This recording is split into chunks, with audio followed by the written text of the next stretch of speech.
এই যে এই বাজারটা আপনাকে দিচ্ছি, দোয়া করেন আমাদের জন্য, আল্লাহ যেন আরো বেশি বেশি। আসসালামু আলাইকুম, ভালো আছেন? আলহামদুলিল্লাহ। এই যায় কি করেন? আপনি বসে আছেন? তো এর আগেও তো আসছিলাম তাই না? আপনাকে নিয়ে একটা ভিডিও করা হয়েছে, আসলে সেইভাবে কেউ এখনো ইয়ে করেনি, দেখি যদি করে তাহলে ওটা আপনার কাছে দেয়াই হবে। তো আমি আমার তরফ থেকে কিছু ইফতারি দিতে যাচ্ছি আজকে, যতটুকু আমার সম্ভব হয়েছে ততটুকু দিতে যাচ্ছি। তো রোজা আছেন তো না? রোজা আছেন? সব রোজাই করেন, নামাজ করেন? তো ইফতারি কি দিয়ে করেন? ইফতারি ওই যে মামির বাসা থেকে কাজকর্ম করি, তারা এরা দেয়। ওই মানুষের ওটা দেয়, সেটা নিয়ে আসে ইফতারি নিয়ে এসে মামি আমার ইচ্ছা।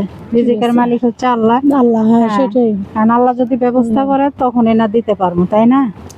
তো যাই হোক, এই যে এই বাজারটা আপনাকে দিচ্ছি, আলহামদুলিল্লাহ। দোয়া করেন আমাদের জন্য, আল্লাহ যেন আরো বেশি বেশি। সেটাই।